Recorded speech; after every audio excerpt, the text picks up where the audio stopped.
আহ, হচ্ছে আমার প্রশ্ন হলো, আমরা কোরবানিতে, এই যে কোরবানিটা চলে গেল, এই অবস্থায় মনে করেন যে লাখ লাখ পশুর কিন্তু হত্যা করা হয়েছে।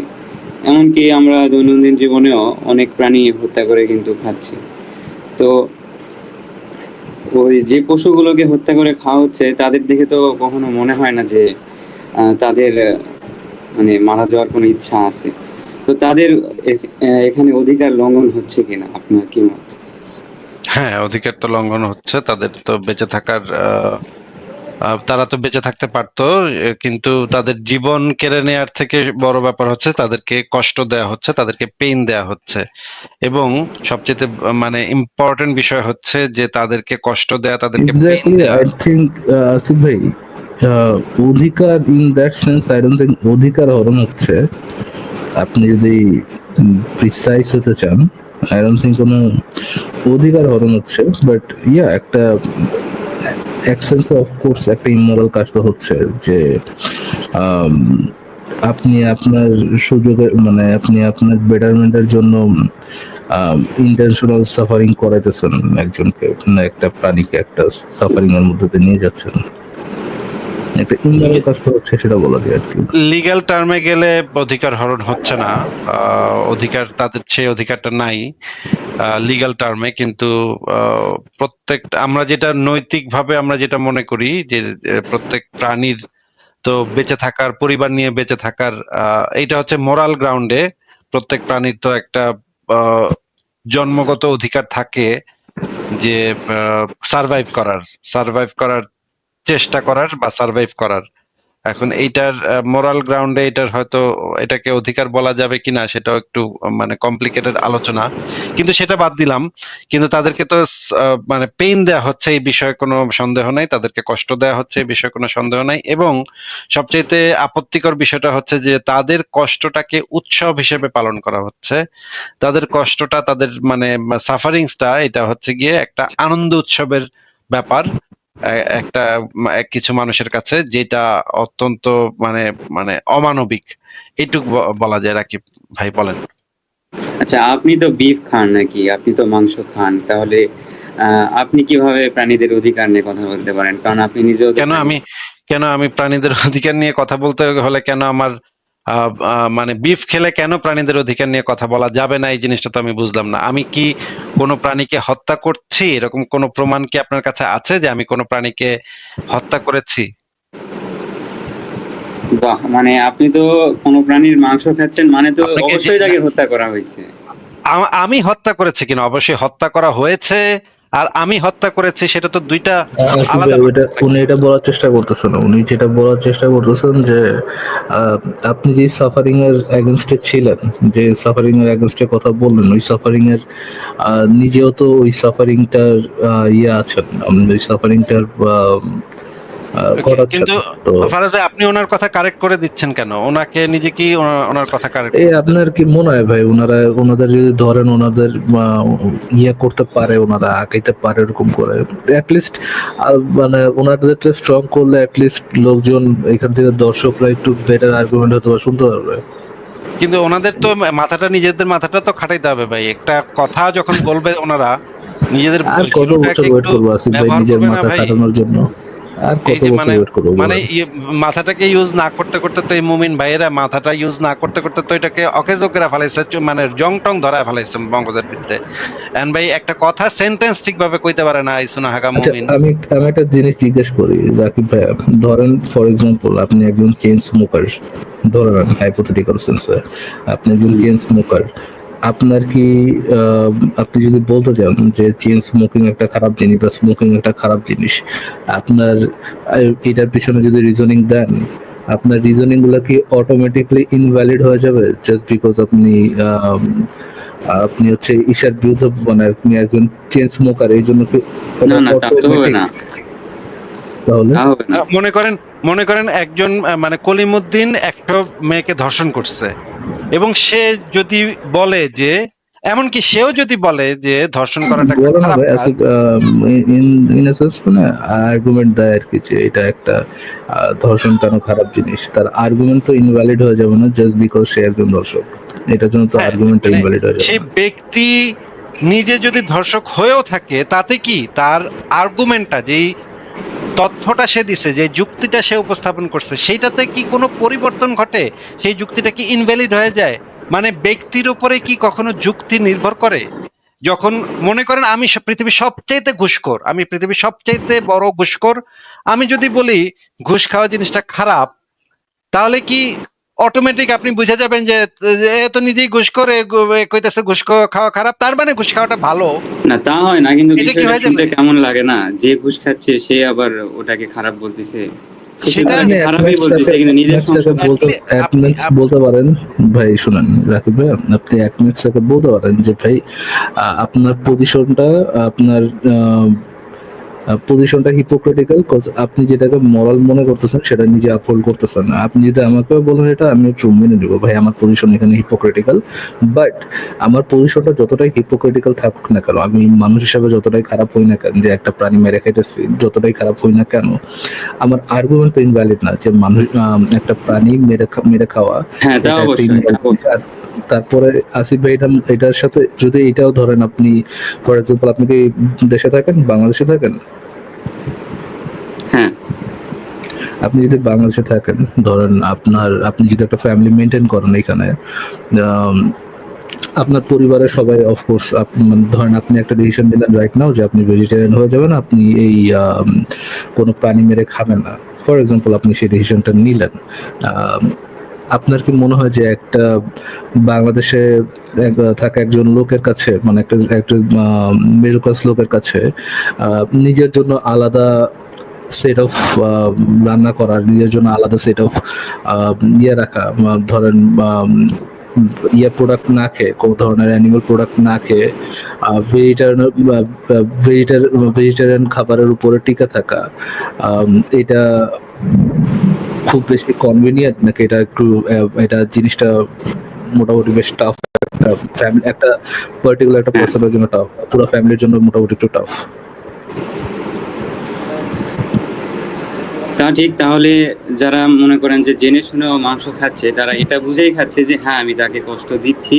হ্যাঁ, এটা রং, এটা রং। ফারাজ ভাই, এটা জি এখানে তো একটা প্রবলেম তো আছে। আমি তো মানে জি আসিফ ভাই, প্রবলেমটা আপনি হচ্ছে যেটা যে বলতে চাচ্ছিলেন যে ওই পয়েন্টটা, যে সেলিব্রেশনের পয়েন্টটা, এটা মনে হয় আপনি বলতে চাচ্ছেন আর কি, সবচেয়ে বড় সমস্যা যেখানে আর কি, এটাই হয়তো সবচেয়ে বড় আপনি সমস্যা হচ্ছে সেলিব্রেশন। একটা খুনকে, একটা রক্তারক্তিকে সেলিব্রেট করা হচ্ছে, আনন্দ উৎসবের মাধ্যমে খাওয়া হচ্ছে। এবং 2 নম্বর বিষয় হচ্ছে যে বাংলাদেশে যখন এই মুসলিম সমাজে যখন এই কোরবানিটা দেওয়া হচ্ছে, তখন এক্সট্রিম পেইন হচ্ছে একটা মানে প্রাণীর, যেখানে ইউরোপের আইন অনুসারে কোনো প্রাণীকে এমনকি মারার সময়ও এই পেইনটা দেয়া যাবে না। রাকিব সাহেব, আপনি কি জানেন যে ইউরোপের আইন অনুসারে একটা প্রাণীকে হত্যা করার সময় যে পেইন দেয়া আপনি কি যাবে না? জানেন আসিফ ভাই যে কোরবানি যে পদ্ধতি রাসূলুল্লাহ শিখাই গেছেন, সেই পদ্ধতিতে কোরবানি করলে গরুর কোনো কষ্ট, গরু ছাগল উট দুম্বা এদের কোনো কষ্টই হয় না? এটা কি হ্যাঁ, তাই আপনি তো জানেন? শুনছি আমি। এটা জাকির See? নায়েক বলেছিল, জাকির See, নায়েকের কথা। exactly রাকিব ভাই, and you agree with me? আপনি কি এই পয়েন্টে আমার সাথে এগ্রি না? হ্যাঁ, আমি শুনছি যে স্পাইনাল কর্ডটা মনে হয় কেটে যায়, এই কারণে ব্রেনে কোনো স্পাইনাল কর্ড সমস্যা কাটে যায়। না তো, স্পাইনাল কর্ড কাটে না তো, গলার সামনের অংশটা কাটে। আচ্ছা, আমরা জাকির নায়েকের ভিডিওটা একটু দেখে নিই। সো আপনি তো এখানে রং, ওখানে তো ব্যথা পাচ্ছে না, তাই তো আপনার কোনো আর পজিশন থাকে না আসলে। আচ্ছা, আমরা একটু দেখি, এই জিনিসটা একটু দেখে নিই যে জাকির নায়েক এই বিষয়ে কি বলেছে, সেই জিনিসটা আমরা একটু দেখি। আপনারা একটু শুনি এখানে জাকির নায়েকের কথাটা। The Islamic method is there of prevention better than cure. When we slaughter the animal, we do the zabiha.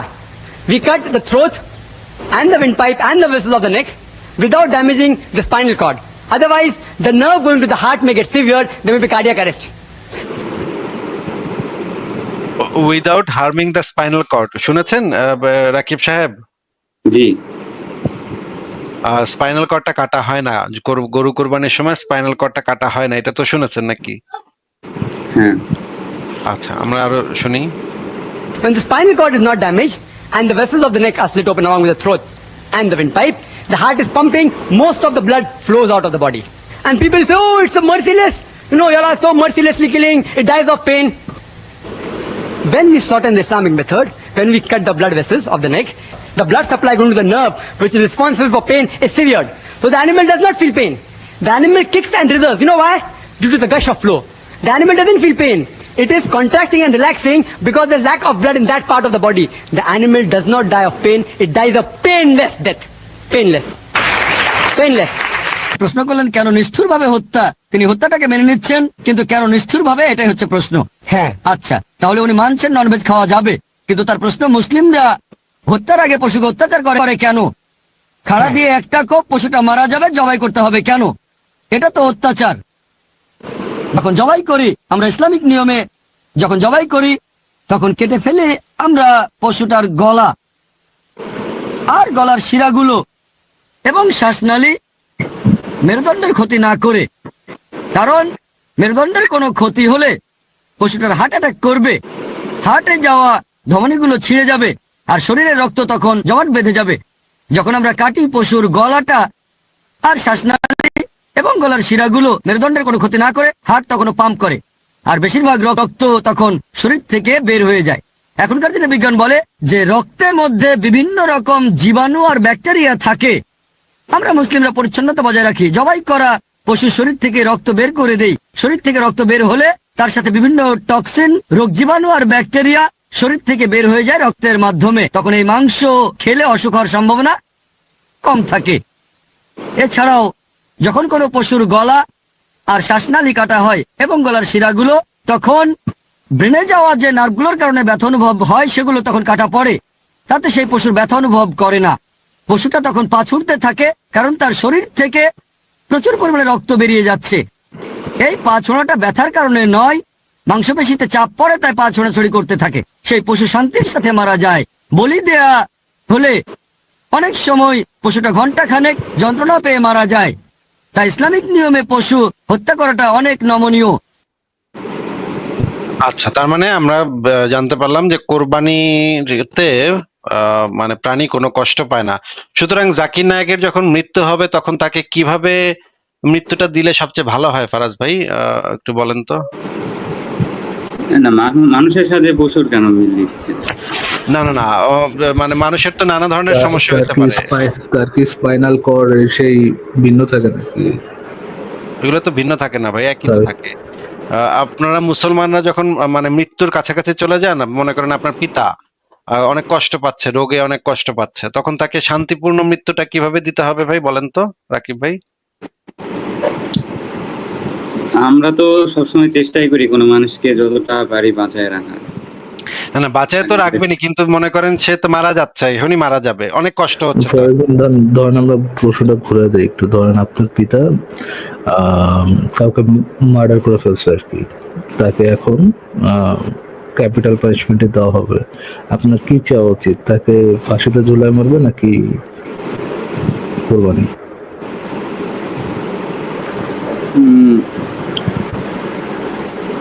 তাকে হয়তো অ্যানেস্থেসিয়া দিবে। ও ও ও ও ও কেন কেন কেন কেন আশ্চর্য। জানি না, আমি ঠিক মেডিকেল লাইনে তুমি জ্ঞান রাখি। কেন অ্যানেস্থেসিয়া আপনার বাবার ক্ষেত্রে কেন অ্যানেস্থেসিয়া লাগবে? আপনি না বললেন যে it's a freaking painless death? এটা কেমন না দেখতে? দেখতে কেমন? ধরেন আপনি দেখলেন না, বাট আপনি মারা হলো, আপনার রুমের ভিতরে নিয়ে একটা রুমের ভিতরে নিয়ে একজন কষাইকে আনা হইলো, তো আপনি করেন ওই রুমের ভিতরে যা করেন, যে মানে যেভাবে হাত পা বাঁধে আর কি, হাত পা বাঁধলো, চার হাত পা একসাথে বাঁধলো, একজন একটু গলা ধরলো, একজন হাত পা ধরলো, একজন জাস্ট আল্লাহু আকবার করে দিল। এটা মোর হিউম্যান ওয়ে, মোর পেইনলেস ওয়ে। এটা মানুষের জন্য অমানবিক হবে। কেন কেন কেন? কোন যুক্তিতে ভাই, কোন যুক্তিতে? আপনি কিভাবে মনে করতেছেন যে এটা মানুষের জন্য অমানবিক? লেট মি রিমাইন্ড ইউ, মানুষের জন্য যদি আপনি অমানবিক মনে করেন, আপনার ধীরেন নবী শিশুকামী কিন্তু এই কাজ করে গেছে, গলা কেটে মানুষকে হত্যা করে, এটা কিন্তু তিনি করে গেছেন। তিনি কি অমানবিক কাজ করেছেন? তিনি তার শত্রুগুলোকে মারবেনই, তো এটাই তো স্বাভাবিক। থ্যাংক ইউ ভাইয়া, আপনি আপনার মোরাল পজিশনটা অনেক সুন্দর ধরে রেখেছেন রাকিব ভাইয়া, থ্যাংক ইউ। আরে মুমিন, আরে মুমিন, আরে আসিফ ভাই, ইউ আর সো আচ্ছা, আপনারা যে বলতেছেন যে শুনেন না, আসিফ ভাই, আপনি এতটা হিপোক্রেট। আপনি একবার বলেন যে কোরবানি প্রাণীকে এরকম কষ্ট দেওয়া ঠিক না, কষ্ট দিয়ে এটা সেলিব্রেট করা ঠিক না, আবার আপনি মাংস খান, you are so hypocrite. But রাসূলুল্লাহ সাল্লাল্লাহু আলাইহি ওয়াসাল্লামের শত্রু হলে রাসূলুল্লাহ সাল্লাল্লাহু আলাইহি ওয়াসাল্লাম তো জবাই করবেই। এটাই তো স্বাভাবিক, এটাই তো নৈতিক, তাই না? আসিফ ভাই প্লিজ বলেন, তাই না? আমার নবী ঘর ঘর করে জবাই করতো, শত্রুদেরকে ঘর ঘর করে জবাই করতো। কিন্তু আসিফ মহিউদ্দিন সাহেব, আপনি মাংস খান, আপনি তো ভাই মানে আমার বাবাকে যদি এইভাবে জবাই করা হয়, এটা অমানবিক। কিন্তু রাসূলুল্লাহ সাল্লাল্লাহু আলাইহি ওয়াসাল্লামের শত্রু হলে তাকে তো জবাই করতেই হবে, তাই না? আসিফ ভাই, আপনি মাংস খাচ্ছেন, কত অমানবিক কাজ করছেন আপনি, কত অমানবিক। কিন্তু আমার নবী শত্রুদের ধরে এনে জবাই করতো, সেটা একটা মানবিক কাজ, সেটা একটা নৈতিক কাজ ভাই। ওয়াও ভাই, ওয়াও! ওনাদের নৈতিকতার লেভেলটা ঠাস করে না একেবারে মানে পাতালে চলে যায় ভাই। মানে একটু আগে ওনার যে আলোচনা ছিল, কত মানে আলোচনা ছিল, যে উনি বলতেছিলেন যে আহ যদিও ফারাজ ভাই ইউরোপে একটা গরুকে জবাই করার আগে তাদেরকে মাথা একটা আসিফ ভাই, দেওয়া হয়। ওনার শুনে, ওনার যে মোরাল স্ট্যান্ডার্ড, হ্যাঁ মোরাল স্ট্যান্ডার্ড শুনে আমার জাস্ট একটা জিনিস বলার আছে আসলে। আজকে আমার চোখে পানি চলে আসলো, আল্লাহু আকবার। এটাই হচ্ছে কোরআনের সবচেয়ে বড় মুজিজা, আল্লাহু আকবার। ছোট্ট সোনা চাঁদের কণাটা বাজাইলেন না, আমি তো বলছিলাম ছোট্ট সোনা চাঁদের কণাটা বাজাবেন। যাই হোক, আপনি যদি চান এটা কেন, এটাও তো গেল। লক্ষ্মী সোনা জাদুর কণা টুনটুনি ঝুনঝুনি। তো ফারাজ ভাই, যেটা বলতেছিলাম, ইউরোপে যে গরু, মুরগি, হাঁস ইত্যাদি জবাই করার আগে তাদেরকে যেটা করা হয়, ইউরোপিয়ান আইন অনুসারে তাদেরকে কষ্ট দেয়া যাবে না। তাদের মাথায় ছোট একটা গুলি করা হয়। গুলি করা মানে সেটা ব্যথা না, সেটাতে কোনো ব্যথা পায় না। মস্তিষ্কের উপরে, মাথার উপরে টাস করে একটা সুইচ চাপা হয়। সেই সুইচটা চাপলেই ভোল্টেজ একটা প্রাণী ইলেকট্রোশক, রাইট? ভোল্টেজ এর মতো কিছু একটা দেওয়া হয়। কিছু তো ব্যথা অফকোর্স পাই আছে ভাই, মানে সামান্য দিলে সামান্য একটা ইনজেকশন কিছু তো দেওয়ার ব্যথা মতো ব্যথা পাবেই, পায়। মানে অ্যাটলিস্ট ইনজেকশন দেওয়ার মতো। আপনার ওই গলা কাটা থেকে হ্যাঁ, ধরে কাউরে গলা কাটতেছেন, ওটা থেকে তো ফার লেস আর কি। হ্যাঁ, এই স্লটার হাউস গুলাতে এই জিনিসগুলা খুবই স্ট্রিক্টলি মেনটেন করা হয়, যে কিভাবে তোমরা প্রাণীদেরকে স্লটার মানে জবাই করো। এই জবাই করার প্রসিডিউর, ইউরোপিয়ান প্রসিডিউর ফলো করতে হয়, এবং তাতে সর্বোচ্চ কম কষ্ট দিয়ে একটা প্রাণীকে কিভাবে মারা যাবে সেটার বৈজ্ঞানিক গবেষণা থেকে তাদেরকে সেই কম কষ্ট দিয়ে তাদেরকে মারার পরে সেই মাংসগুলা বাজারে বিক্রি করা হয়। সেইখান থেকে আমি মাংস কিনে খাই। আমি কখনো ব্যক্তিগতভাবে আমার সচেতনভাবে কোনো প্রাণী হত্যা করি না। এখন আমি যখন অফিসে যাই, তখন আমার পায়ের চাপে পিষ্ট হয় অনেক প্রাণী, নিশ্চয়ই প্রতিদিন মারা যায়। এদেরকে তো ভাই আমি বাঁচাতে পারবো না, এদের পক্ষে, আমার পক্ষে সম্ভব না। রাস্তায় ঝাড়ু দিয়ে দিয়ে অফিস পর্যন্ত যাওয়া, আবার ঝাড়ু দিলেও তো সব পশু পাখি মানে পরিষ্কার হবে না। আমার পক্ষে তো সম্ভব না যে সারাদিন ধরে খালি পশু পাখি নিয়ে বসে থাকবো আমি। কে ব্যথা পাচ্ছে আমার পায়ের চাপে, আমার ইসের চাপে, কে মারা যাচ্ছে, এটা নিয়ে সারাক্ষণ আমি টেনশনে থাকবো, ব্যস্ত থাকবো, এটা আমার পক্ষে ব্যক্তিগতভাবে সম্ভব না। তাহলে আমি সার্ভাইভ করতে পারবো না। কিন্তু আমি সচেতন ভাবে এই চেষ্টাটা করি যেন আমার দ্বারা আরেকটা প্রাণী যেন কখনো কষ্ট না পায়। আমার ঘরে যদি একটা মৌমাছি ঢোকে, আমার ঘরে যদি একটা ওই যে বল্লা বলে, এটাকে কামড় দেয়, খুব জোরে কামড় দেয়, এরকমও যদি ঢোকে, আমি এবং আমার ছেলেও এই জিনিসটা শিখে ফেলছে এখন, আমরা সেই প্রাণীটাকে ধরে বাইরে বের করে দিই, জানলা খুলে বাইরে বের করে দিই। আমরা তাদেরকে মেরে ফেলি না। আমাদের বাসাতে পাখি আসে, আমাদের বাসাতে অনেক ধরনের মানে কীটপতঙ্গ আসে, মাকড়সা আসে, সেগুলাকে আমরা ধরে বাইরে ফেলে দিই। কখনো কোনো প্রাণীকে সচেতন ভাবে কষ্ট দেই না। কিন্তু আমাদের সার্ভাইভের জন্য যেটা দরকার সেটা তো আমাদের করতে হবে। আমাদের মুরগি খাইতে হবে, আমাদের গরু খাইতে হবে, আমাদের ভেড়া খাইতে হবে। এটা আমরা কিনে খাই, যেখানে পেইনলেস ডেথটা দেয়া হয়। আমাদের মোরাল স্ট্যান্ডার্ডটা এইখানে, যেখানে আমাদের কিছু করার নাই, সেইখানে আমরা আর যেহেতু আর কিছু করতে পারতেছি না, সেইটা আমরা এক্স্যাক্টলি, ওনাদের পজিশন তো আপনার মতো একই আছে ভাই। যে আপনার যেমন করার নেই এই জন্য আপনাকে এটা করতে হচ্ছে, তাদেরও তো কিছু করার নেই আসলে। নবীর শত্রু হলে তো তাদেরকে জবাই অ্যাকচুয়ালি করতেই হবে, আর কি কোনো ওয়ে অ্যাকচুয়ালি আছে ভাই? মানে তো মিটমাট ফারাজ ভাই করা উনি বা মাফ করে দেওয়া, এটা কি কোনো অপশন হতে পারে? এটা কি মানে রিয়েলিটিতে কি এরকম কোনো অপশন অ্যাকচুয়ালি এক্সিস্ট করে আছে ভাই? ফারাজ ভাই উনি এই কথাটা একটু চিন্তা করেন যে উনি আমাদেরকে মানে কোশ্চেন করতে আসছে যে আসিফ সাহেব আপনি কেন এত অমানবিক, ভাই আপনি কেন গরুর মাংস খাচ্ছেন?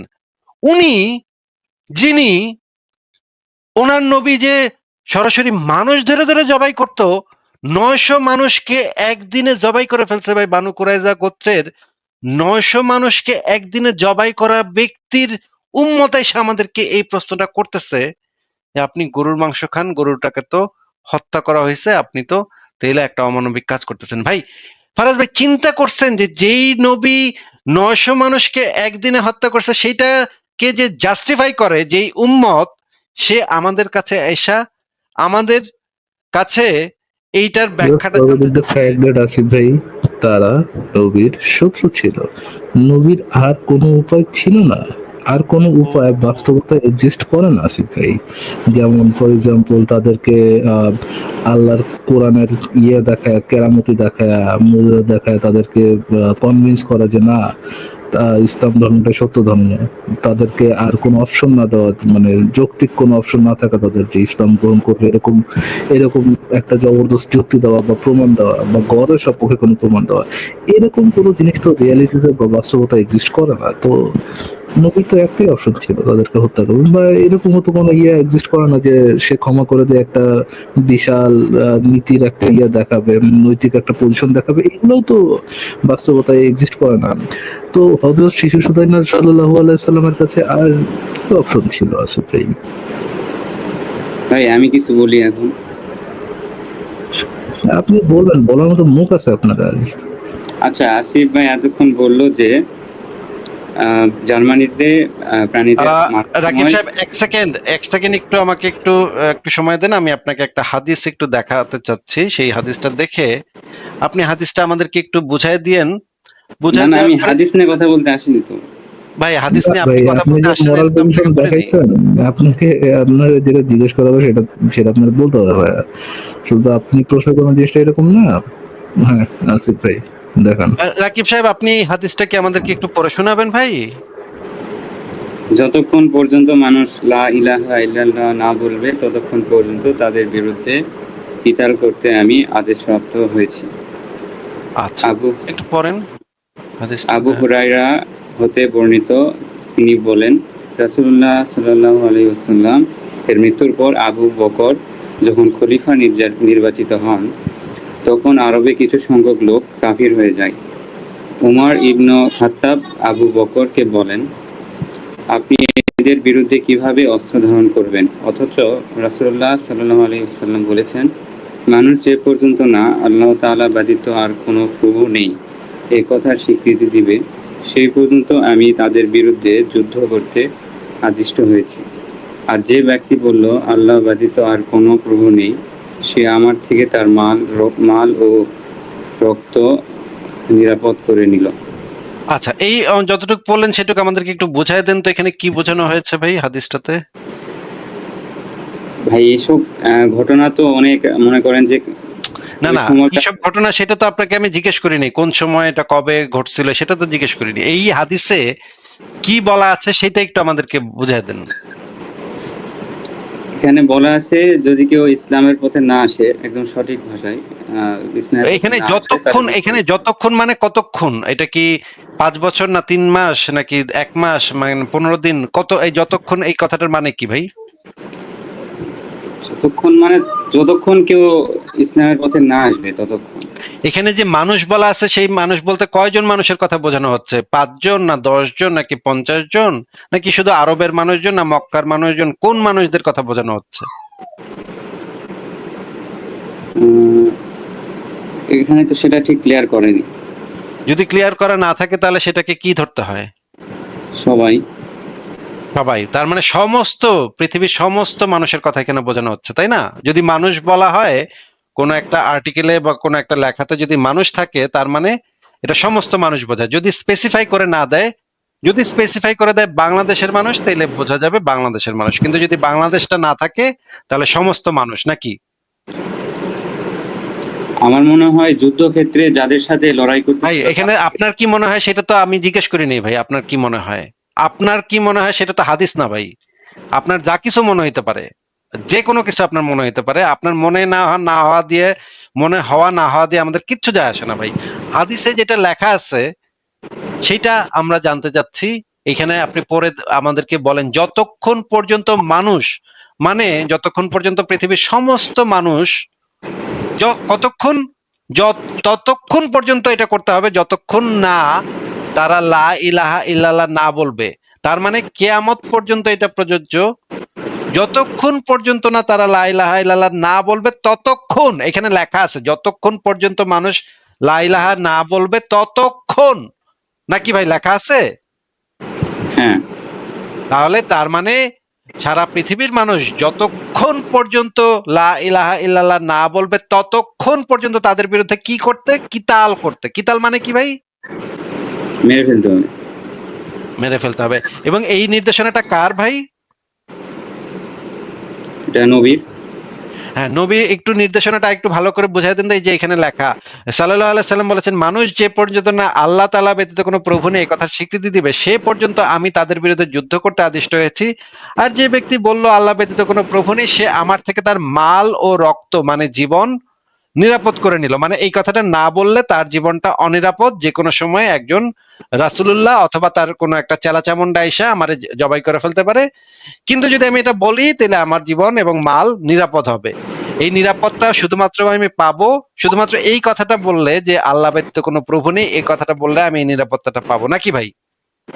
আচ্ছা, এই বক্তব্যটা কোন সময়, কি ক্ষেত্রে, কি কারণে বলেছিল সেটা আপনি জানেন? এই যে এখানে উপরে লিখে দেওয়া আছে, যতক্ষণ পর্যন্ত মানুষ, তার মানে হচ্ছে এটা একদম কিয়ামত পর্যন্ত প্রযোজ্য।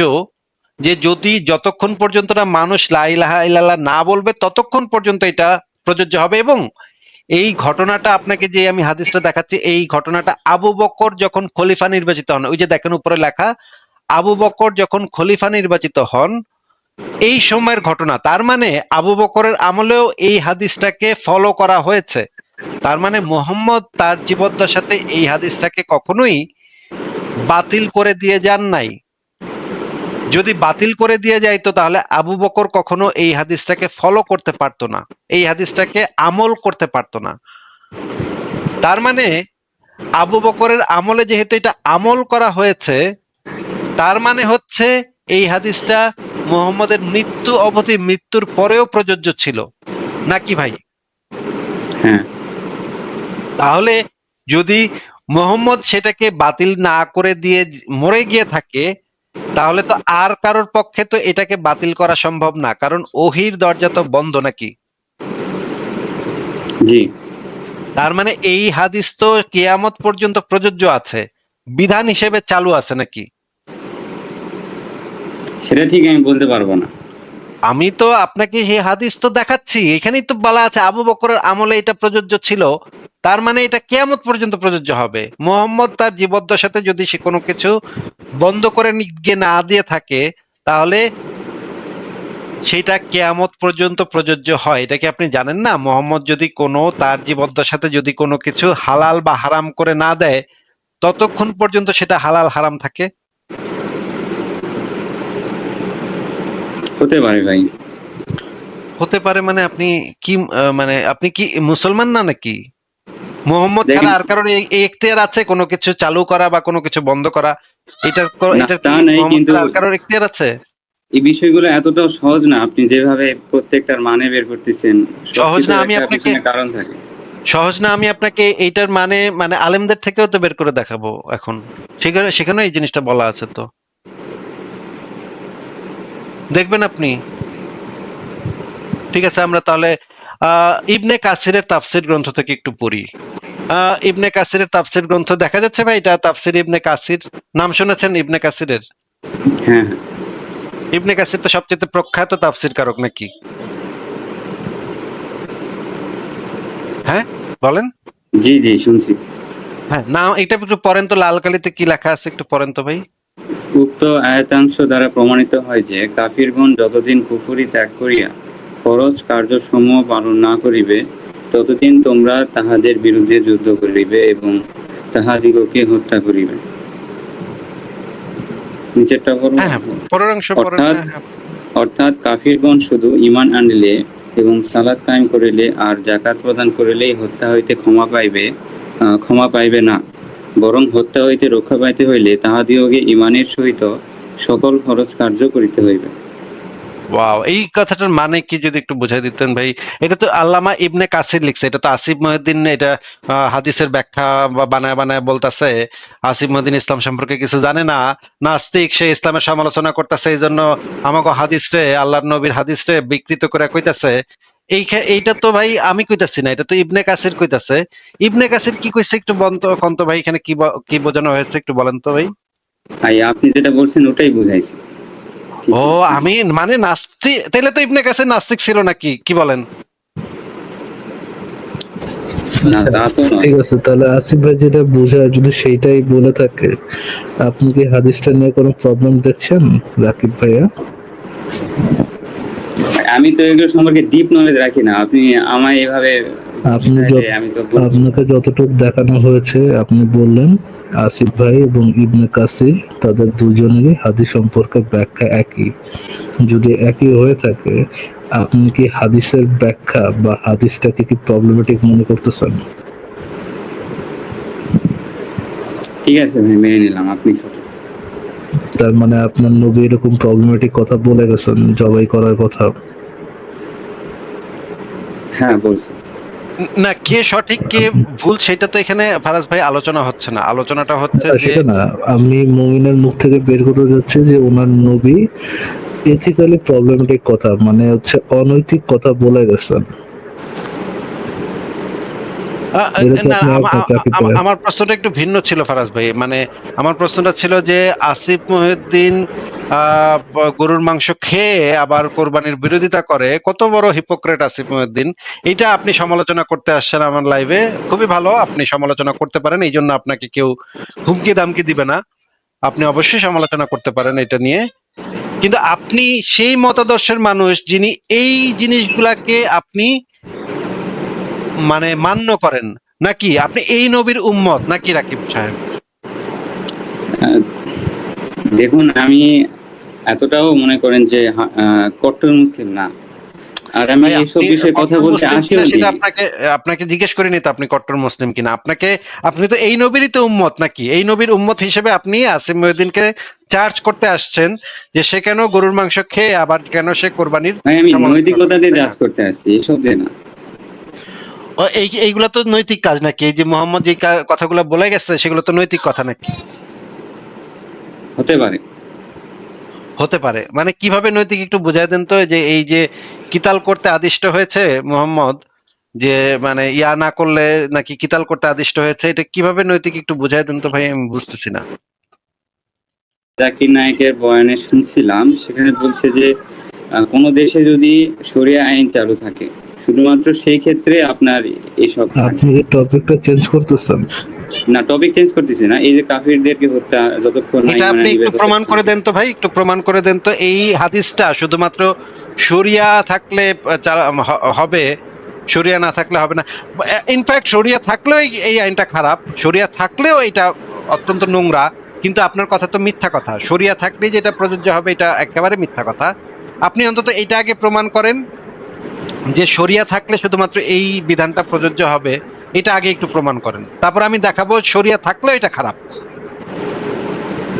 এটা আমি জাকির নায়েকের একটা ভিডিওতে শুনছিলাম, আপনি ইউটিউবে আপনার কোনো দলিল প্রমাণ নাই? মানে আমি না, তো না, জাকির নায়েক থেকে তো আমি ইসলাম শিখি না ভাই, আমি ইসলাম জানি কোরআন, হাদিস, সিরাত, তাফসির এগুলা থেকে ভাই। জাকির নায়েক তো ইসলামের কোনো অথরিটি না, ইসলামের অথরিটি হচ্ছে কোরআন, হাদিস, আচ্ছা সিরাত। আমি লাস্ট একটা কোশ্চেন জিজ্ঞেস করে আসছি ভাই, আপনি তো বেশ ঘন ওনার সাথে আলোচনা চালাইতেছেন, আমি জানি না আলোচনা ওনার সাথে তো চালার লাভটাও কি। ইয়ে ভাই, আমি আপনাকে লাস্ট একটা স্পেসিফিক কোশ্চেন করে আবার প্রশ্নটা একটু জবাব দেন, হ্যাঁ? কোনটা বেশি প্রবলেমেটিক?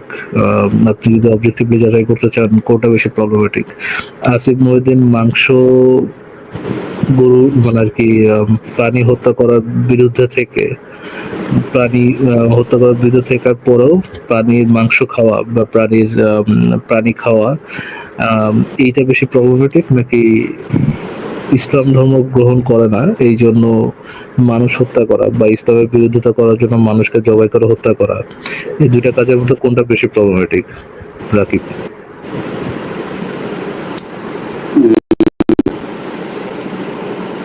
আমি প্রথমে বলছিলাম যে আমি যতটুকু জানি এগুলো শরিয়া আইন Answer my question, এবং বা একটি উল্টাপাল্টা না দেশের বলে আইন answer যে my অমান্য question. করে সে তো Answer my দেশদ্রোহী question. হলো না। Answer my question. আপনার কাছে আগডুম বাগডুম শুনতে চাইনি ভাই, কোনটা বেশি প্রবলেমেটিক? আপনি নিজেও বলছেন একটু আগে আপনার নবীর হত্যা করার পিছনে কারণ ছিল যে তারা শত্রু ছিল এই সেই। কোনটা বেশি প্রবলেমেটিক? মানুষকে জবাই করে হত্যা করা এটা বেশি প্রবলেমেটিক, নাকি মাংস কেন খারাপ এটা বলার পরে মাংস খাওয়া এটা বেশি প্রবলেমেটিক? কোনটা বেশি প্রবলেমেটিক? অবশ্যই মানুষকে জবাই করাই বেশি প্রবলেম। ওটা তার মানে আপনার নবী একজন অনৈতিক লোক ছিলেন।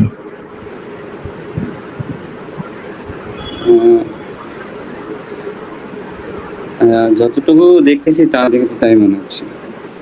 থ্যাংক ইউ আসিফ ভাই, আমার কথা হচ্ছে শেষ। আপনি যদি কন্টিনিউ করতে চান কন্টিনিউ করতে পারেন, but I think the point is made.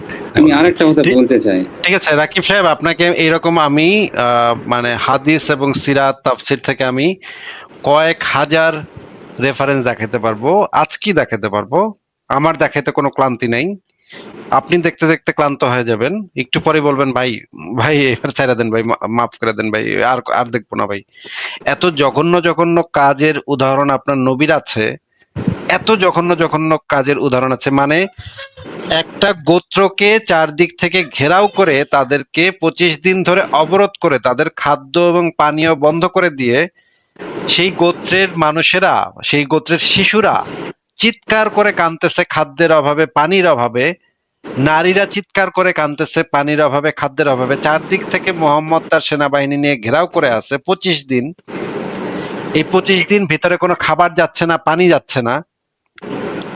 এরপর যখন তারা আত্মসমর্পণ করলো তখন তাদের সবাইকে প্যান্ট খুলে খুলে নুনু চেক করে করে তারা দেখলো যে কার নুনুতে বাল গজাইছে নাকি বাল গজায় নেই।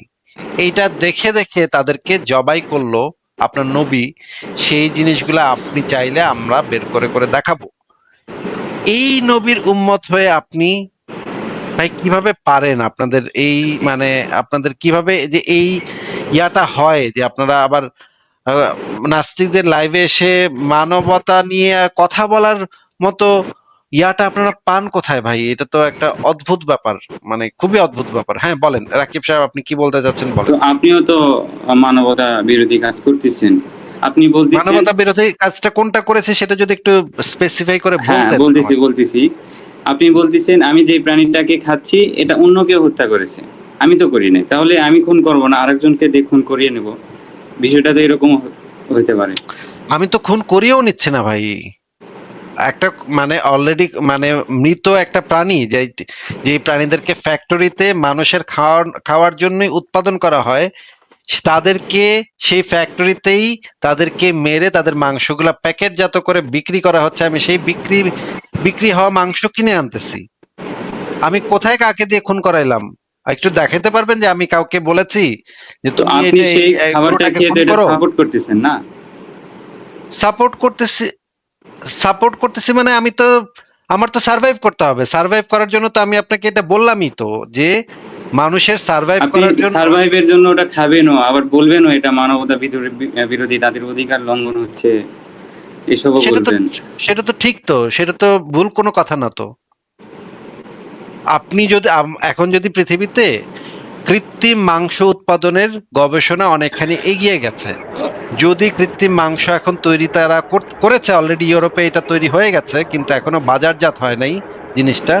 যদি সেই কৃত্রিম মাংস যদি তারা বাজারজাত করতে পারে এবং সেটা যদি খেতে টেস্টি হয়, তাহলে অবশ্যই আমরা চেষ্টা করব যে প্রাণীদেরকে আর হত্যা না করে আমরা সেই কৃত্রিম মাংস, আর্টিফিশিয়াল মিট যেগুলো আমরা খেতে পারি কিনা সেই দিকে আমরা কিভাবে যেতে পারি? টেস্টি না হলে খাবেন না। টেস্টি না হইলে তো ভাই আমার তো টেস্ট আমার জন্য খুবই ইম্পর্টেন্ট একটা জিনিস। একটা প্রাণীর ব্যথা পাওয়ার থেকে বেশি ইম্পর্টেন্ট। না, আমি ভাই ছোটবেলা থেকে ডেভেলপ করছি এইভাবে। তাহলে আপনি আমার কি একটা আপনি খাবারের কি প্রতি মনে করেন না যে আগ্রহটাই এটা চেঞ্জ করে?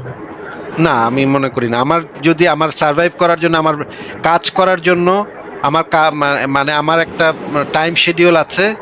আমার কয় ঘন্টা কাজ করতে হয়, কয় ঘন্টা আমার কি করতে হয়, সেগুলোর প্রত্যেকটা স্টেপ আলাদা আলাদা ইয়ে আছে। আমি যদি মনে করেন আমার যদি সেরকমের অফুরন্ত টাকা থাকতো যে আমি কাজ না করলে আমার চলবে, তাইলে একটা কথা ছিল। কিন্তু আমার কাজের জন্য যেই কাজ করার জন্য যেই প্রেরণাগুলো দরকার, সেই প্রেরণাগুলোর একটা আসে খাবার থেকে, একটা আসে অনেক কয়েকটা জায়গা থেকে আসে। সেই যে জিনিসগুলো যদি বন্ধ হয়ে যায় তাহলে তো আমি কাজের ইয়েই পাবো না। আমি কাজ করবো কিভাবে তখন? আপনার কাছে কি এটা মোর স্যাটিসফাইং লাগবে না যে না ভাই, এই লাগবে না, টেস্টের থেকে যে আপনি লাগবে একটা না, প্রাণীর হত্যার সাথে জড়িত না, এটা লাগবে কি না। আপনার কাছে মোর স্যাটিসফাইং? ওকে ফাইন, আপনার সাথে এখানে আসিফ ভাই আমি দ্বিমত। আমি মনে করি যদি এরকম কোনো অপশন থাকে, ডাজন্ট ম্যাটার হাউ টেস্ট, যদি আমি দেখি যে এটা একটা অল্টারনেটিভ, যেমন সয়া চাংস একটা বিশ্রী খাবার, বাট আমি সয়া চাংস খাওয়ার চেষ্টা করি যেন আমার ওই জিনিসটা একটু কম হয়। আমার কিন্তু কাছে ভাই, টেস্টের কারণ ফারাজ ভাই, এক একজনের খাদ্যের যে রুচি সেটা কিন্তু এক এক রকম হয়। অনেকের খাবারের প্রতি খুব বেশি আগ্রহ থাকে না। এইগুলা ভাই করা যায়, এগুলা ভাই দেখেন না, এটা প্র্যাকটিসের এটা মাধ্যমে ডেভেলপ এটা করা এটা যায়, ঠিক। এটা এটা এটা একটা রং কথা ফারাজ ভাই। অনেকের খাবারের খাবারের প্রতি যাদের ইয়া আছে, ফ্যাসিনেশন আছে, অনেকে আছে। ভাই আমি ইউরোপে দেখছি বহু হাজার হাজার মানুষ আছে রুটি খায়, তারা মাসের পর মাস পার করে দিতে পারে জাস্ট রুটি খায়, তাদের কিচ্ছু হয় না। তারা বলে যে আমাদের এত খাবারের দরকার কি, এত খাবার দাবার মানে খাওয়ার দরকার কি, তারা রান্নাই করে না। আবার এরকম মানুষ আমি দেখছি যে তারা যদি কয় 2-3 বেলা যদি এই রুটি খায় তাহলে তারা মরেই যাবে, তাদের অবস্থা কাহিল হয়ে যাবে। কয়েকশো পদের মশলা না আসলে ট্যাক্সটাই আসে না, নাকি আসিফ ভাই? হ্যাঁ, এটা এক একজনের এক একজনের মানে আহ, আহ, এক একজন এক একটা ভাই জিনিস আমি বেছে নেবে। well, এটা আবার মনে হয় আপনি কিভাবে কাজ করবেন এটা আমার পক্ষে বলাটা রিজনেবল না, বাট আমি আমারটা বলতে পারি যে আমি মনে করি আমার কাছে যদি এরকম কোনো অপশন থাকে যে প্রাণীর মাংস খাওয়ার, ফর এক্সাম্পল আছে ভাই, আমি যদি বেশি কিছু না, আমি যদি সাউথ ইন্ডিয়ায় জন্মগ্রহণ করতাম, I would feel very lucky যে আমার পুরো ফ্যামিলি হচ্ছে ভেজিটেরিয়ান, এন্ড আমি কমপ্লিটলি, বা আমি যদি ভেজিটেরিয়ান নাও হইতাম, আমি সাউথ ইন্ডিয়া যদি কখনো শিফট করতাম, আমি মোস্ট প্রবাবলি হচ্ছে আপনার ভেজিটেবল বেসড ডায়েটে চলে যেতাম। আমার সেটাই আমি বলতেছি টেস্টের ফারাজ জন্য ভাই। চেঞ্জ করব।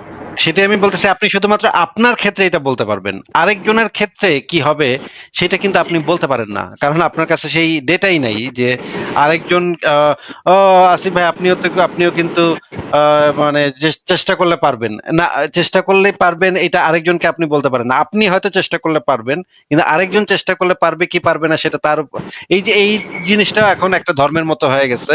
ইউরোপে আমি দেখি যে মানুষজন এসে ধর্ম প্রচারের মতো এই ভেগান হওয়ার জন্য ঠেলাঠেলি শুরু করে দেয় এবং নানা ধরনের দেখানো শুরু করে, এই প্রাণীদেরকে তোমরা মেরে ফেলছো, প্রাণীদেরকে মেরে ফেলছো। আই ডোন্ট থিংক এরকম ধর্মের মতো প্লিজ করা উচিত, বাট মোরালি তাদেরকে করা, ডিগ্রেড করা, আই থিংক এটা একটা মজার প্রতিষ্ঠান।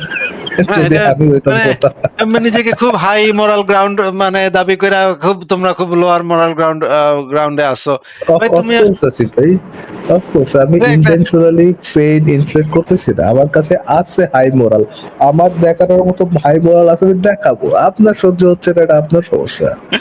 এই তো চান্সে আপনি চামে দিয়ে মানে ফাঁকা মাঠে গোল দেওয়ার চেষ্টা করতেছেন। কিন্তু ফারাজ ভাই, যেটা আমি বলতেছি যে আমরা তো আমাদের কাছে সেই স্কোপটা নাই, যেই আভিজাত্যটা আমাদের কাছে নাই, যে আমরা এখন মাংস টাংস খাওয়া ছেড়ে দিয়ে আমরা একদম একদম ভেগান হয়ে যাব। এমনকি গরুর দুধও আমরা খাবো না, ভেগান হয়ে যাব। ডিমও আমরা খাবো না, ভেগান হয়ে যাব। এই মানে এই বিলাসিতা আমাদের তো, এই বিলাসিতার মতো আমাদের সামর্থ্য আমাদের নাই। যদি এরকম সামর্থ্য কখনো আমাদের তৈরি হয় তাহলে আমরা চিন্তা করে আই দেখবো থিংক সেটা। আসিফ ভাই, এই যে এই যে একটা হেট্রেডের একটা চক্র, যেটা থেকে আপনি খুব সহজে বের হইছেন, যে আপনার পিতামাতাকে আপনার দাদা দাদিরা টর্চার করছে, বিভিন্ন মানসিক শারীরিক টর্চার করছে, আপনাকে আপনার পিতামাতা এক পর্যায়ে পর্যন্ত শারীরিক মানসিক টর্চার করছে, বাট এই টক্সিক সার্কেল থেকে যেভাবে আপনি বের হয়ে গেছেন, আই থিঙ্ক যদি আপনি চেষ্টা করেন, আমি গ্যারান্টিতে বলতে পারবো না, যদি আপনি চেষ্টা করেন আই থিঙ্ক ওই সার্কেল থেকে আপনিও বেরোতে পারবেন, যে টেস্টের জন্য মাংস খেতেই হবে। এই যে আবারও ধর্ম প্রচার শুরু করে দিচ্ছেন ভাই, ধর্ম প্রচার বন্ধ আমি করেন ভালো কথা বললাম ভাই, দেখছেন ভালো কথা বললাম, ভালোভাবে বললাম, তারপরও এই যে ভাই ভেগান হাসিনা বিরোধী লোকজন, আপনার হাসিনা ভেগান বিরোধী ধর্ম আপনি লোকজনের আপনার কাছে রাখেন যুক্তি ভাই। মুক্তি যে এই শুনতে যে চায় না, হ্যাঁ? দাওয়াতি কাজকর্ম শুরু হয়ে গেছে, দাওয়াতি কাজকর্ম শুরু হয়ে গেছে ভাই। আমি ভেগান হইলে আপনার কি লাভ ভাই? আপনি তো জান্নাতে ইয়া পাইবেন না, ভেগান ফুড পাইবেন না, তাই না? বা সুতরাং বাদ দেন। একজন লিখছে সাউথ ইন্ডিয়ানরা যে ভেজিটেরিয়ান, এটা আপনাকে কে বললো না ভাই? ভেজিটেরিয়ান অপশন আছে, হ্যাঁ, আপনি সবাই যে ভেজিটেরিয়ান এটা আমি বলিনি, ভেজিটেরিয়ান অপশন আছে। আপনি ধরেন আমার পার্সোনাল, আমি ডিটেল বলতেছি না, বাট পার্সোনাল এক্সপিরিয়েন্স অপশন আছে, যে ওখানে আপনার ইয়ে ছাড়াও আপনি হচ্ছে আপনি মিট প্রোডাক্ট ছাড়াও আপনি জাস্ট ভেজিটেবল খেয়েও থাকতে পারবেন। আপনার কষ্ট হবে, আপনার কাছে আপনি যখন প্রথম প্রথম শিফট করবেন, আপনার টেস্টে আসিফ ভাই যেটা বললো, টেস্টে একটা সমস্যা হবে, বাট একটা পর্যায়ে যে আপনার জিহ্বার সাথে ওটা মিশে যাবে। আমার যেমন গেছিল, অনেকটাই গেছিল আর কি। And আমি মনে করতাম এটা খাওয়ার পর আমার কাছে মোর এনার্জেটিক, আমি মোর এনার্জেটিক ফিল করতাম। আমি আমার লেথার্জিক লাগতো না, যে গোস্ত মোস্ত খাওয়ার পর শরীর ছেড়ে দিছে, মিড সোয়েট, এগুলা হইতো না। সো আমার কাছে ওটা প্রেফারেবল ছিল আর কি। আসিফ ভাইয়ের কাছে টেস্ট মেস্টের একটা বিষয়, বাট আমার কাছে মোরাল হাই গ্রাউন্ড আছে, তো আসিফ ভাইয়ের কাছে নেই, আমি বলতে পারতেছি না ঠিক আছে, বেচারা। ঠিক আছে, ঠিক আছে। এই যে রাকিব সাহেব, আমি আপনাকে যেটা বলেছিলাম সেটা হচ্ছে যে আমি সচেতন ভাবে সচেতন ভাবে কি কথাটার মানে বোঝেন ভাই? হ্যাঁ হ্যাঁ, বলেন বলেন। সচেতন ভাবে শব্দটার মানে বোঝেন তো? সচেতন ভাবে আমি কোনো প্রাণীকে কষ্ট দেই না, এই কথাটার মানে এই কথাটার মানে কি বুঝতে পারতেছেন? আমার মানে সেন্টেন্সের অর্থটা কি আপনি বুঝতে পেরেছেন কিনা একটু আমাকে বলেন তো ভাই। বুঝতে পারছি, আপনি নিজ ইচ্ছায় ও কারণে কোনো প্রাণীকে কষ্ট দিচ্ছেন না, কিন্তু আপনার কাছে কোনো উপায় নেই বলে আপনি সেই প্রাণীর মাংস খাচ্ছেন। যেমন এইটুকু ধরেন বুঝতে আমার পারছি। আমার হাতে যদি এখন মানে একটা মশা এসে বসে কামড় দেয়, আমি ভাই অটোমেটিক থাপ্পড় দিয়ে দিব, কিছু করার নাই, এটা মানে অটোমেটিক আমার হাত চলে যাবে সেখানে, ঠিক আছে? বা ধরেন আমি যে হাঁটতেছি, আমাদের যে রাস্তাটা আছে সেই রাস্তাতে অনেক শামুক হাঁটে, হ্যাঁ, ওই রাস্তাটার ভিতরে অনেক শামুক হাঁটে। সেই শামুক মাঝে মাঝে আমি দেখি যে আমার পায়ের পাড়ায় পিষ্ট হয়ে একটা শামুক শামুক বেচারা মারা গেছে। খারাপ লাগে, দেখতে খারাপ লাগে যে সে একদম থেতলায় গেল, আমি এইভাবে পাড়া দিলাম, থেতলায় গেল বেচারা, খারাপ লাগে। কিন্তু এটা তো আমার কিছু করার নেই, আমি তো এখন সারাদিন ভাই মানে রাস্তা পরিষ্কার করব না শামুকদের জীবন রক্ষা করার জন্য, এটা তো আমার পক্ষে পসিবল না। এই জিনিসটা আমি সচেতন ভাবে তো করি নাই। রাকিব সাহেব, আমি কি সচেতন ভাবে সেই শামুকটাকে মারছি?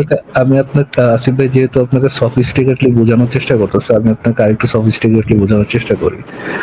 ফর এক্সাম্পল, আপনারাও একটা ইয়ে করেন, এবং আমি এটাতে 100% কনভিন্স না হলে মোটামুটি এগ্রি করা যায় কোনো কোনো ক্ষেত্রে, যে ধরেন আপনারা চান যখন আপনারা কোনো কোরবানির সময় কোনো একটা গরুকে এবং কোনো একটা পশুকে ইয়ে করবেন, কোরবানি করবেন, তখন আপনারা চান ওই পশুটা যেন কষ্ট কম হয়, তাই না? হুম। কষ্টটা কম হয়, এটাই তো আপনারা চাচ্ছেন, যে কষ্ট কম করায় তারপর হচ্ছে গরুটাকে আপনারা বা প্রাণীটাকে আপনারা কোরবানি দিবেন। আপনারাও চান কষ্ট কম হোক, আমরাও চাই প্রাণীর কষ্ট কম হোক, বা যদি না হয় সেটা আরো অনেক ভালো, না হওয়াটাই মোর ভ্যালিড, না হওয়াটাই প্রেফারেবল। যদি করতেই হয় ইয়ে করতেই হয়, যতটা কম কষ্ট করানো যায়। কিন্তু আপনাদের সাথে আমাদের যে পার্থক্যটা হবে যেখানে, সেটা হচ্ছে যে আমরা যদি বেটার উপায় বের করতে পারি, যে প্রাণীটাকে, ফর এক্সাম্পল আসিফ ভাই যেটার কথা বললো, একটু স্টান করে ইয়ে করা, কোন একটা প্রাণীকে স্টান করে হচ্ছে আপনার যদি ওটাকে ইয়ে করা হয়, হত্যা করা হয়, সে যদি ওখানে ব্যথা কম পায়, আমরা মোর হিউম্যান বা আরো কম ব্যথা পায় এমন পজিশনে চলে যেতে পারি। বা এমনটাও যদি হয় যে আমাদের আমাদের এইসব মার্কেটে artificial food, artificial meat, lab grown meat এগুলো অ্যাভেলেবল। আর্টিফিশিয়াল বলতে আমি ল্যাব গ্রোনও বুঝাইতেছি, অনেক গরু গাদা আছে কথা বুঝে না, এই জন্য আর একটু ক্লিয়ারলি বললাম। ল্যাব গ্রোন মিট বা ল্যাব গ্রোন ফিশ, শ্রিম্প এগুলো অ্যাভেলেবল যদি থাকে, আসিফ ভাই টেস্টের জন্য, আমার টেস্ট যেহেতু এরকম কাছাকাছি না হয় তারপরও আই উইল ট্রাই টু, আমি ওটাকে শিফট করার চেষ্টা করবো, ওটাই একসেপ্ট করার চেষ্টা করবো, ওটাই মেনে নেওয়ার চেষ্টা করবো যে সাফারিংটা আমার কাছে অপশন আছে, কোনো সাফারিং হবে না, আমরা বেটার একটা পজিশন হোল্ড করার যা পজিশনে যেতে পারতেছি। কিন্তু রাকিব সাহেব, আপনি যখন ইসলাম ধর্ম মানবেন, আপনি যখন একটা পেডোফাইলকে ফলো করবেন অ্যাজ এ প্রফেট, আপনাকে ওই জবেহর বাইরে থেকে আর বের হওয়ার কোনো অপশন নাই। বছরে একবার আপনার জবেহ করাই লাগবে, এবং আপনি বছরে একবার জবেহকে যতবারই আপনি কোনো একটা মাংস খেতে চান, ওই পদ্ধতিতেই, এর থেকে বেশি বেটার পদ্ধতি থাকুক বা না থাকুক, ওই পদ্ধতিতেই আপনাকে প্রাণীকে হত্যা করে খেতে হবে। বুঝতে পারছেন না আপনার মধ্যে এবং আমাদের মধ্যে পার্থক্যটা? আচ্ছা, আমি বোঝার জন্য একটা প্রশ্ন করি, শুধুমাত্র বোঝার জন্যই, যে ওই প্রাণীটা যদি কষ্ট পায়ও, তো সমস্যাটা কোথায় আপনার কি মনে হয়? সমস্যা তো ভাই সমস্যা কোনো কোথায় ভাই? আপনি আমি তো ওই পজিশনে অ্যাগ্রি হয়ে, রাকিব সাহেব, ওই পজিশনে অ্যাগ্রি হয়ে যে প্রাণীটা কষ্ট কম পায়, এটা আপনাদেরও গোল আমাদেরও গোল, ওই পজিশনটাতে অ্যাগ্রি হয়েই এটা করলাম। আপনারা তো ভাই ধরেন কোন একটা গরুকে কোরবানি দিবেন, পাছার মধ্যে যে তলোয়ার ঢুকান না, ঢুকান? না না, কেন ঢুকান না? আপনারা নিজেরাও চান আননেসেসারি সাফারিং এটা যেন না হয়। আমরা একটা মানবিক দৃষ্টিকোণ থেকে আমাদের ইমপ্যাথি আছে, আমরা যেমন জানি ব্যথা লাগলে কষ্ট হয়, আমাদের যেমন একটা এক্সপিরিয়েন্স আছে, আমরা এটা বুঝতে পারি গরুরও ব্যথা লাগলে গরু কষ্ট পায়। হ্যাঁ, গরু হচ্ছে বিভিন্ন প্রাণী যখন ব্যথা পায়, সে একটা রিয়াক্ট করে, তার চোখ দিয়ে পানি পড়ে, সে চিৎকার করে, আমরা বুঝতে পারি সে কষ্ট পাচ্ছে। আমরা ওই ইমপ্যাথি থেকে, যে আমরা যেমন বুঝতে পারি যে অন্যকে আমরা ব্যথা পাচ্ছি, অন্য ব্যথা পাবে, ওই ইমপ্যাথিটা থেকে আমরা ব্যথাটা দিয়ে করতে চাই না, ব্যথাটা ছড়াইতে চাই না, আমরা চাই না আরো বেশি সাফারিং ছড়াক। আপনি এই জন্যই আমরা কি করি না, আমরা কোরবানির সময় গরুর পাছার মধ্যে তলোয়ার ঢুকাই দিই না, বা গরুর বস দুটা আগে কাটি না। আগে যতটুকু ভাবেই হচ্ছে ইয়ে করা যায়, ওটাকে কোরবানি করা যায়, ওই চেষ্টাটাই করি। এখন ওটাতে এগ্রি হওয়ার পরে যদি আপনি বলেন যে ভাই হত্যা মানে ব্যথা পেলে সমস্যা কি, তাহলে তো ভাই ওই যে আপনার নবী যে গলা কাটছিল, তো ওই পজিশনে চলে যেতে হবে আপনার। হ্যাঁ আচ্ছা, মানে আমার একটা প্রশ্ন আছে রাকিব সাহেবের কাছে, যে রাকিব সাহেব আপনি একটু আমাদেরকে বলেন তো, আপনি তো অনেকক্ষণ ধরেই এই যে কোরবানির এই জিনিসটা নিয়ে আলোচনা করলেন, আপনাকে আমার যে প্রশ্নটা হচ্ছে যে ধরেন আপনি আজকে স্বপ্ন দেখলেন, আল্লাহ পাক আপনাকে একটা নির্দেশ দিল যে হে রাকিব, তুমি তোমার বিশ্বাসের পরীক্ষা দাও, আমি আল্লাহ পাক বলতাছি, তুমি তোমার বিশ্বাসের পরীক্ষা দাও, তোমার পুত্র সন্তানকে ধরে নেন, তর্কের খাতিরে ধরে নেন আপনার একটা ছেলে আছে, তোমার পুত্র সন্তানকে আমার জন্য জবাই করো। এটা যদি আপনি দেখেন এবং আপনি যদি দেখেন বুঝেন যে এটা তো আল্লাহই কইতাছে, ঠিকই তো আল্লাহই তো এটা, এরপরে সকালবেলা আপনি কি করবেন বলে আপনার মনে হয় ভাই? দেখুন, আহ, এটা আমি জানি আপনি কোন ঘটনা থেকে বলতেছেন। সে সময় যখন এই কথাটা বলে, এখানে কিন্তু এমন নয় যে করতেই হবে, মানে বলছে করতে বলছে, কিন্তু ভাই পরে গিয়ে কিন্তু অন্য আপনাকে আমি আপনার ক্ষেত্রে জিজ্ঞেস করেছি, আপনি আপনার ক্ষেত্রে আগে উত্তরটা দেন, এরপরে আমরা ওই ইব্রাহিমের ঘটনার দিকে যাব না পরে। আপনি আপনার ক্ষেত্রে যদি ঘটে ঘটনাটা, তখন হ্যাঁ, আপনি কি করবেন একটু আমাদেরকে বলেন আগে।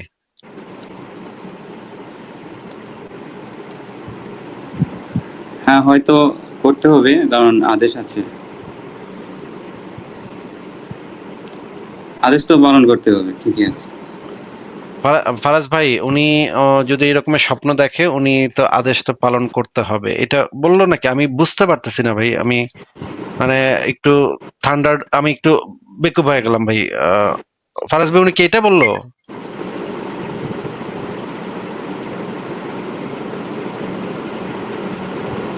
ফারাজ ভাই, আপনিও কি একই কথা শুনছেন? যে আমি যেটা শুনছি আপনিও কি একই কথা শুনছেন? আচ্ছা, ফারাজ ভাই তো কথা বলতেছে না। ইয়া ভাই, আমাদের রাকিব ভাই, আপনি একটু এই নিউজটা বাংলাদেশের একটা পত্রিকাতে ছাপা হয়েছিল, একটু পড়েন তো ভাই।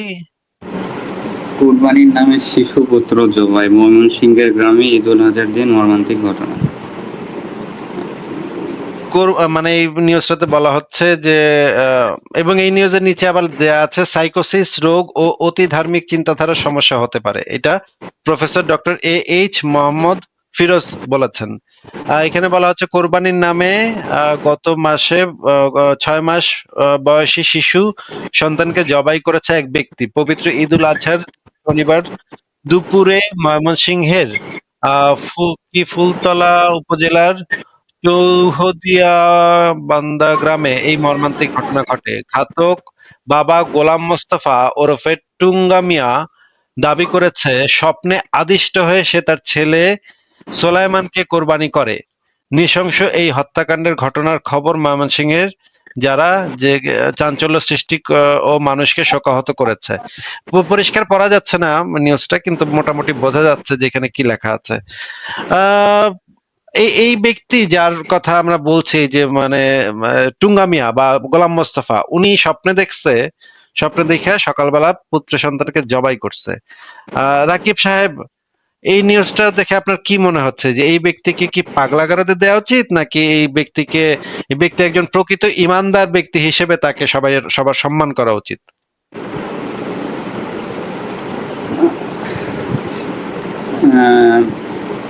আমার তো মানে বলার ভাষা নেই আর কি, সত্যি বলতেছি। কিন্তু একটু আগে তো আপনি বললেন যে আপনিও যদি স্বপ্ন দেখেন আপনি নিজেও সেই কাজটা করবেন, তাহলে আপনার এখন আর বলার ভাষা নাই কেন ভাই? দেখেন ভাই, স্বপ্ন তো মানুষের মনে করেন যে ব্রেনের সব কর্মখেলা, ঠিক আছে? মানুষ তো ইসলাম অনুসারে আল্লাহর পক্ষ থেকে যদি কোনো স্বপ্ন আসে সেটা তো আল্লাহর পক্ষ থেকে আসবে। আপনি কি তো ইসলামে বিশ্বাসী? আপনি আবার এই সমস্ত বিজ্ঞানের কথাবার্তা বলতেছেন কেন যে স্বপ্ন মস্তিষ্ক থেকে আসে, মস্তিষ্কের কোষ থেকে এগুলা উদ্ভব হয়? এগুলা তো ভাই বিজ্ঞানের মানে ফালতু কথাবার্তা। ইউরোপ আমেরিকা বিজ্ঞান টিজ্ঞান, নাস্তিক ফাস্তিক, ইহুদি নাসারা এদের কথাবার্তা। আসল কথা হচ্ছে এই ধরনের স্বপ্ন তো আল্লাহর পক্ষ থেকে আসবে। এটাই তো একজন ইমানদারের পরীক্ষা ভাই। আপনি তো এই পরীক্ষায় তো বলছেন যে একটু আগে যে আপনি পরীক্ষায় সফলভাবে পাশ হওয়ার জন্য, ইমানের পরীক্ষায় সফলভাবে পাশ হওয়ার জন্য আপনি সকালবেলা আপনার পোলাকে, আপনার নিজের ছেলেকে আপনি জবাই করবেন। এখন এইটা দেখে আপনি এই কথা বলতেছেন কেন ভাই? এই স্বপ্ন টপ্ন কি বলতেছেন এগুলা?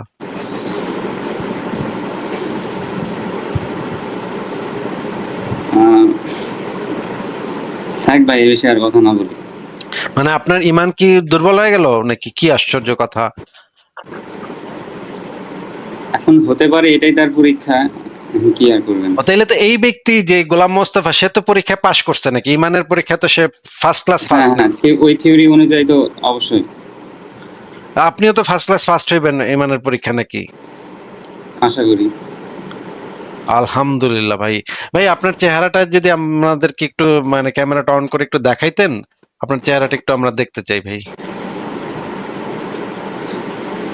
না ভাই, আপনি যে স্বপ্নে আল্লাহর প্রতি আল্লাহর থেকে আদেশ প্রাপ্ত হইলে আপনি যে এই কাজটা করবেন, আপনার নিজের ছেলেকে আপনি জবাই করবেন, এটা আপনি আবার আলহামদুলিল্লাহ বলছেন এটা বইলা।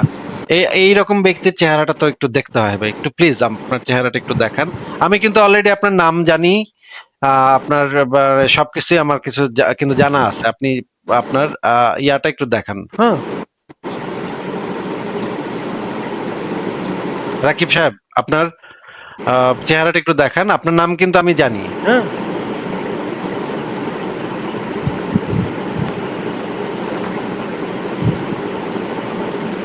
রাকিব সাহেব, আপনার চেহারাটা দেখাচ্ছেন না তো, তাইলে আপনাকে এখন তো বাধ্য হয় আপনার চেহারাটা আমাকে দেখাই দিতে হচ্ছে।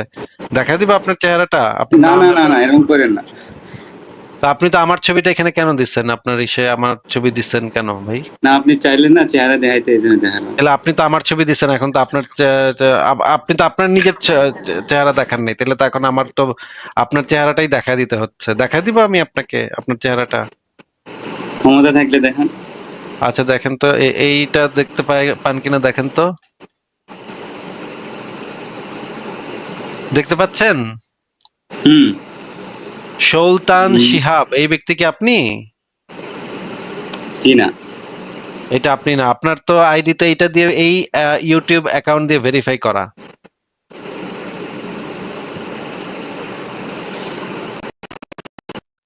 আপনার অ্যাকাউন্ট এই যে চলে গেছে।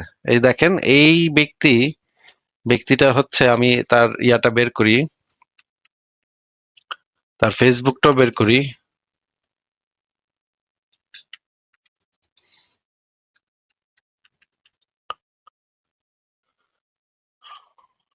মানে কি ভয়ঙ্কর ভয়ঙ্কর মানুষ ভাই, এ কি দরকার নেই আসিফ ভাই, মুভ অন, দরকার নেই। ভাই এ তো মানে ভয়ঙ্কর ক্রাইম ঘটায় ফেলবে তো, এরা তো মানে স্বপ্ন স্বপ্ন দেখলে তো এরা ভয়ঙ্কর ক্রাইম ঘটায় ফেলবে।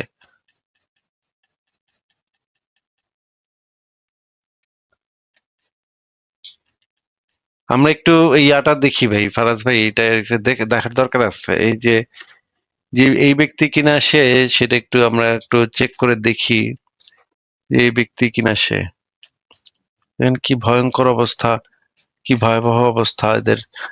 এরা নাকি আবার জবাই করবে। এর একটা কন্যা সন্তানকে আমি দেখতে পাচ্ছি ভাই, এর একটা কন্যা সন্তানও আছে, সেটাও আমি দেখতে পাচ্ছি এর ফেসবুক প্রোফাইলে দেখা যাচ্ছে ভাই। মানে ফারাজ ভাই, আপনি চিন্তা করতে পারেন যে এই ব্যক্তি তার এই যে মানে সে যদি স্বপ্ন দেখে তাহলে সে এই কন্যা সন্তানকে জবাই করবে সে। দেখেন এর এর এদেরকে ইয়া করে দেওয়ার দরকার আছে ভাই, নাইলে এরা তো মানুষ হবে না। ফারাজ ভাই, এখন আপনি বলেন আমি কি দেখাবো এর প্রোফাইল, ফুল প্রোফাইলের মেয়ের ছবি ভর্তি। আসিফ ভাই, দরকার নেই আসিফ ভাই, মুভ অন প্লিজ। কিন্তু এগুলো ফারাজ ভাই, মাথায় রাখলে আরো চিন্তা করতে আরো পারেন আরো কত বেশি বড় অমানুষ টেনশন এগুলা, হচ্ছে কত আসিফ ভাই। বড় অমানুষ এগুলা। এই কথা কেমনে বলতে পারে যে সে স্বপ্ন দেখলে তার মানে মেরে সে নাকি জবাই দিবে। কত বড় অমানুষের বাচ্চা, কোন কোথাকার কোন লুচ্চা নবী, পেডোফাইল নবী কি বলে গেছে, সেইটার কারণে সে এখন তার বা নিজের কন্যা সন্তানকে পর্যন্ত জবাই দিতে, মানে জান্নাতে যাওয়ার কত লোভ এদের। নিজের কন্যা সন্তানকে পর্যন্ত জবাই করে ফেলবে এরা। ভাই কি ভাই, এগুলা কি, এগুলা কি কি অমানুষের বাচ্চা এগুলা।